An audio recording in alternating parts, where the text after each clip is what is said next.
How are you doing today? Welcome back to another Bernie show here on YouTube. I am Bernie Miklasz, longtime St. Louis sports media member. I'm part of the media industrial complex. Appreciate all of your support and thank you for subscribing. Thanks for all your comments. I went through a bunch of them and responded late Wednesday night, so I'm trying to play catch up. Apologize if I didn't get to your particular comment, but the comments are great. I want to talk about Chaim Bloom again. Maybe you're getting tired of it or burned out on it, but my mind is so much on the off season and what's going to happen after the Cardinals complete their 162nd game, 10 games from now. The one thing I haven't talked about, and I should, well, that's why I'm doing it today. What happens if Chaim Bloom doesn't want the job? Suppose the Cardinals make a formal offer, or suppose they already have made a formal offer for Chaim Bloom to either A, take over the baseball operation after this season, or B, the less preferable version, at least to a lot of fans, and I feel the same way. Option B is that Bloom is the president of baseball operations in waiting, and John Mozeliak will run things in 2025. I think that's kind of silly, but I've talked about that a lot. So let's just talk about hypotheticals. Should we assume that Chaim Bloom really wants the Cardinals job if offered? There's certain things we don't know. I mean, he was brought in here to be a special assistant, a consultant, an advisor, however you want to label it. And it was a big assignment. I mean, he had to study every aspect of the Cardinals baseball operation and with the particular attention to the minor leagues. Now, the Cardinals have some good players in the minor leagues. I'm not saying superstars. I'm just saying, I think sometimes I'm not going to say that I exaggerated, because what we're talking about here is we're talking about the infrastructure. We're just talking about the philosophy. We're talking about getting that everything up to speed as far as the young players, the prospects. So they have all the tools, all the coaches, all the instruction they need. But as we've seen here recently, some of their teams are doing really well, completing promising seasons, good seasons. Florida, Palm Beach, where JJ Weatherholt is, they just won the Florida State League Championship. So they have players, and their farm system in terms of talent has been improving. But let's not confuse what he was brought in here for. The Cardinals have had a really, really bad stretch of letting their minor league infrastructure decline and falling behind industry standards. This doesn't have to do, in other words, this has very little to do with what players are at Class A. What guys will be major leaguers. I mean, it sounds strange, but that's a whole separate issue.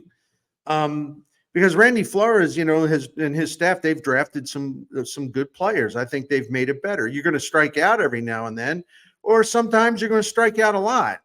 But I think they have upgraded their talent. All right, let me get back. I don't mean to ramble about some other stuff. Suppose he doesn't want the job. Hypothetically, suppose he doesn't want the job. Well, first of all, it'd be an embarrassment to Bill DeWitt Jr., the chairman of the Cardinals, because when you hire someone who is as well known in baseball circles as Chaim Bloom, and he's very respected, the fact that he got fired in Boston actually made people like and respect and support him because he got such a raw deal there. The ownership brought him in and said, look, we want to revamp our farm system. We want to get better at player development. We want payroll efficiency. We want to cut costs at the major league level. We don't need this bloated payroll, yada, yada, yada, yada. And, when John Henry and his associates started getting criticized because the Red Sox at the major league level were struggling, they overreacting to fan criticism. So Bloom got a bad deal there. He really did. And some of you, act like he's never done anything. Listen, man, nobody has to like him, but I've done enough research to know that he's a really good fit for what the Cardinals need. But suppose it just doesn't work out. Suppose an offer is extended and Bloom says, listen, I've really enjoyed this experience. It kept me within the game, but no, thank you. And nothing personal, but no, thank you. It's really interesting because he doesn't, it's a tough thing to say because he doesn't necessarily need this job, right? He's only 41 years old and he is still thought highly of within baseball circles. If he passes on this job, frankly, I think if it's offered, I think one of the reactions would be, wow, the Cardinals are pretty storied franchise with an incredible tradition, incredible history, all those World Series, all those Hall of Fame players, great baseball town. And it is just because Cardinals fans are kind of tired of the same old thing and wanted to stay away, even though they bought tickets. It doesn't change the fact this is a great baseball market. But if you're within the sport, you'd say, geez, that place must really be screwed up because it's amazing. Chaim Bloom didn't want the job. And listen, man, I'm just trying to cover all the variables here, until the job is offered and accepted, there's always a chance it's not going to happen. And I have not emphasized that enough. But Chaim Bloom wants things done a certain way because he spent 15 years in the Tampa Bay system at every level. I mean, he started off as an intern and worked his way up. I mean, he ran the minor leagues. He did all kinds of things. In fact, let me just go here so I can fill you in some more. He was hired by Andrew Friedman. I think you all know who Andrew Friedman is. He's now running the Los Angeles Dodgers. He worked his way, talking about Bloom, up the ladder, 15 years in Tampa Bay. Assistant director of minor league operation, director of baseball operations, ran the minor league system, senior vice president of baseball operations, and so on and so forth. Like he was so good at his job that they kept moving him up. According to what the Rays had, I was looking for bios and I found some good bios, but according to what the Rays said as they described him, quote, Bloom's experience spans every area of baseball operations. His responsibilities expanded to include contract negotiations, salary arbitration, budgets, oversight of the major league support staff, international scouting. International scouting is another area where the Cardinals have been failing. I continue with Bloom's job description. He also focused on trade negotiations, pro, amateur, and international scouting philosophy, personnel additions, changes throughout the baseball operations, and short and long-term strategic planning for the department. He had a big job. He had a lot of responsibility. And by every single account, he nailed it. He was an outstanding asset, which is why the Red Sox wanted him, because they wanted to put in something like the Tampa Bay system. I do believe Bill DeWitt wants the same thing. Why? Because Bill DeWitt's the guy that hired Jeff Luhnow to have the things we're talking about. Payroll efficiency, not wasting money on bad contracts, much better job of drafting and developing talent, much better job of evaluating talent. And DeWitt wants those things. He wants to, in some ways, repeat the Jeff Luhnow experience as far as what Luhnow did for this organization. In other words, DeWitt's philosophy and Bloom's philosophy appear to be very much in sync. That's why I think, this would make sense. And the Cardinals, I know analytics is a dirty word with a lot of people, but analytics have been in place in the game for a long time. It's just people don't call it analytics. And that's another video for another day. But my point is that this is a philosophical match. But what if Chaim Bloom, again, I'm only talking hypotheticals here, just so you know that. I'm not trying to sell something that is factually incorrect. I'm just saying we don't know about what's going on as far as the back and forth and the conversations they're having. What if Bloom wants things done a certain way? He comes from the Tampa Bay system. He was hired in Boston because of the Tampa Bay system, which is very, very impressive. And I don't want to hear, oh, well, they never won a World Series. Yeah, it's kind of hard to win a World Series when you have the 29th and 30th payroll every year. What they've been able to do down there with the resources and revenue they have, nobody's better. in terms if you factor in what a small payroll they've operated on. Suppose, Bloom, with this report that he's doing, it's like, I recommend we're going to do this is what I would do. This is what I would do. That, 1, 2, 3, 4, 5, 6, 7, 8, 9, 10. Suppose DeWitt doesn't fully buy into it. Suppose DeWitt hypothetically rejects some ideas. Well, why would Bloom take the job under those circumstances? He's going to get another opportunity. But remember, as a few of you reminded me, and thank you, that's why I love all of your comments. Chaim Bloom had a really bad experience in Boston because they double-crossed him, basically. And, it's funny because what he was hired to do, he actually did. Because the Boston farm system, I was reading about this a couple of weeks ago. The Boston farm system is in great shape. I mean, he totally revitalized it.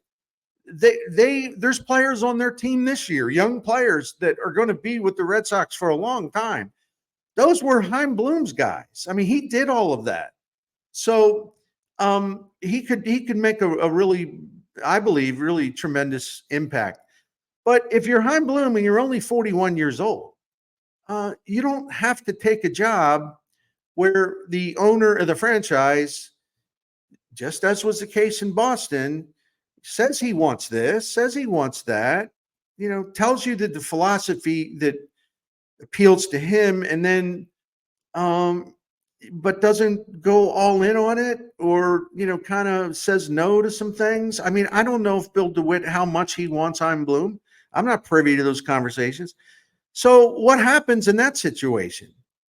I think if Chaim Bloom's going to jump back in, and he will, I think he wants to know that he is going to be able to implement the system that he wants, and the system that he knows is successful and will work, and will also match what the Cardinals need at this particular time as a baseball operation. So that's the part I think myself, and I put myself there too. We're underestimating. I'm underestimating. Because, nothing is a sure thing here. And the other thing about this is, I want to refer to my notes here. Thank you. Chaim Bloom is a very, very intelligent, thoughtful man, where family, you hear sports people all the time say, well, my family, this, my family. Listen, they mean it. They mean it. I'm not doubting people that they love their families. But baseball is a tough life in terms of all the time you're away from home and all the long hours. And it's a really year-round job. And the off season is very intense because of all the things you have to do if you're running things. You're away from home a lot. No one's feeling sorry for them. This is the profession that they chose. I'm just saying, if you are happily married, and Chaim Bloom and his wife met when both were at Yale, and you have 2 young sons and they're growing up, and if you are deeply devout in terms of your faith, Bloom practiced Judaism, and he's really, really serious about it. So serious that in 2011, he actually missed the game where the Rays clinched a spot in the playoffs. They beat the Yankees in Tampa Bay. Which was also a double blow, because not only did the Rays get in the playoffs, but they also knocked out the Red Sox, who were still in the hunt. And Bloom explained this, and this is a long time ago. I mean, he wasn't running the organization. Keep that in mind. He said, quote, leaving town that morning to go to Boston to spend Rosh Hashanah with my in-laws was one of the more difficult things we'd done in my career. Basically, I decided that my commitments to my family were more important than being around for a game whose outcome I was at that point not going to be able to influence. And he's right about that. I admire actually what he did. I mean, he's a man of faith and he's a man of principle. The other thing, to just an example of what this means, when he was in Tampa Bay, they lived very, very close to Tropicana Field. Why?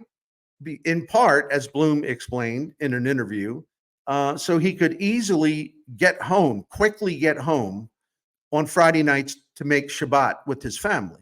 So this is a guy, when people say, I've heard it many times. Oh, my faith is very important to me. Okay. It depends on each person's definition of importance. There is no question that Chaim Bloom's faith is a huge, huge part of his life. It doesn't affect his ability to do a great job, but there are just certain things he's going to adhere to in terms of his family life. And they're living in Boston, and again, two young sons, and I understand they're in really good schools. I mean, suppose he's not ready to make that move and like bring everyone to the Midwest. These are all important considerations, and I have to keep them in mind as well. Um, he, you know, so what about if the idea that the Cardinals brought him in for one thing? They wanted him to take a huge look at their minor league system and what was needed and what they had to do and how do we get back to where we are. Suppose that was his assignment. I kind of find that hard to believe that it would be limited to that, but you never know. Again, we're not privy to these things yet. And frankly, there should be a little bit of skepticism all the way around because we're not sure. And we also know the Cardinals have moved into a weird place where they're not what they used to be. Let me see my notes here because I don't want to make I don't want to screw anything up as far as leaving some stuff out. And there's a lot of notes. Well, what happens if he says no? That's what I'm interested in. And again, this is assuming that they would offer him a job. We're talking about hypotheticals. What would happen if he says no? What do they do then? Do they go out and hire someone else in preparation for 2026? In other words, one more year of Mo because he's under contract. Do they start a job search all over again? Do they have some other candidates in mind? Does Chaim Bloom say, I'm really sorry I didn't take the job, but I have a couple people in mind that I think would be excellent. Does Chaim Bloom recommend someone if he does not take the job, if it is offered to him? Does he try to help the Cardinals identify the next person? Mo calls the shots in 2025, but what would change? Does anything change? Do the things that Chaim Bloom recommended, how much of that stuff would be implemented? And then I'm kind of fooling around here just to mess with you, and I'm really doing this in good fun. It is an election year, right? Michael Gersh in 2025. I'm going to put up a side. Gersh in 2025. Don't get mad at me. I'm just kidding around. I don't know what Gersh's role will be going forward. A lot of you, understandably, don't even know what his role is now. He does a lot of things behind the scenes, but that's neither here nor there. But it would be, again, the thing that gives me pause is the idea that he would turn it down. But I think that would actually reflect poorly on Bill DeWitt, maybe even Mo, more than Chaim Bloom. He's not obligated to take anyone's job. He'll get other chances. And by the way, I was looking at some of the stuff said about him. Pardon me, when I looked in my notes, because I got to read some stuff. Some stuff that said about him when it became obvious he was going to leave Tampa Bay and go to Boston. Mark Feinsand, highly respected writer, MLB.com, been covering the sport for a long time, great contacts and sources. He said, quote, "It's rare to find a person in baseball about whom nobody has a bad word to say. Chaim Bloom is one of those people. The early response from executives around the league is that the Red Sox made themselves a fantastic hire. My friend Jeff Passan with ESPN, quote, with Chaim Bloom taking over baseball operations for the Red Sox, Boston injects a brilliant young mind into the front office that already has a lot of brain power. Under Dave Dombrowski, much of it was sidelined. They want a ring, yes, but this optimizes them." And that was a reference to his ability to put together a great farm system and a great minor league operation and improve their scouting and drafting and all of that stuff. Jeff Passan said this too, quote, "New Red Sox baseball ops, the head of the baseball department, Chaim Bloom's former coworkers rave about his lack of ego and experience across all parts of running a team. Said one, for a guy as smart and accomplished as he is, I think he gives everyone a feeling that he's approachable and he wants to engage. In other words, he wants ideas. This isn't like, I'm the boss, you're not. I don't want to talk to you. He's the exact opposite of that. The great Peter Gammons, one of my idols in the sports writing profession. Peter Gammons reached out to some of the baseball people that he knows the best at the time of this hiring in Boston. Quote, this is Gammons. Colleagues say that Bloom is, quote, a great listener. He's very process oriented. He's fair. He understands all parts of the organization. He understands all the organizational players, what they have, what they need. He's not the greatest public speaker, but he is absolutely superb one-on-one. Peter Gammons continued, he's never afraid to accept responsibility when things go wrong. Peter Gammons concluded by saying, the industry holds Bloom in high regard. I think they still do. I think they're sympathetic with the way the Boston ownership just kind of pulled the rug out on him. Making him trade Mookie Betts. He's doing exactly what he wanted to do. I'm sorry, doing exactly what they hired him to do. But because their one-loss record wasn't good, it's like, our fans don't like this. They want to win now. And that's the other thing too. What would the expectations be in St. Louis? What is Chaim Bloom's read of what is his read of the disconnect between the Cardinals and their fans? Does he view this as like, well, I'm getting in at a time where the fans wouldn't put up with 2 or 3 years of retooling, rebuilding, renovating? Looks like someone in the comment section, and I laughed late last night, one of your comments. So the Cardinals, like, that show, This Old House, that's what they are. That crew in New England goes around finding these, people buy these old homes and want to just redo everything, but maintain the historical beauty and splendor of it all. That's the Cardinals. They're historical. They've been one of the great franchises, but they're this old house, and someone needs to go in there and do the rehab. But does it bother Bloom? Because keep in mind, again, one of the reasons he got fired is because the fans didn't want this. They wanted to win now, win now, win now, beat the Yankees now. We don't have any time for a 2-year job, 2-year, 3-year job. Boom, boom, boom, boom, boom, now. And that made Red Sox fans really nervous, and they tend to be quite vocal in their expressing their passion. Does he sense that it would be something similar here? I don't know. Again, I'm just rolling through a lot of things in my mind. That's my only intent here. But man, it would be a philosophical match. This is the kind of executive and the next baseball head of operations that Bill DeWitt wants because of his experience with Luna. We know the fact he tried to hire Chris Antonetti before he gave the job to Mozeliak in late in 2007. In terms of the offseason going into 2008. So we'll see. But I've said this twice already in the video. I'll say it again. If we know, and maybe they'll spin it otherwise, but if we know that the job was offered and Chaim Bloom said no, what does that say about your St. Louis Cardinals? That'll do it for now.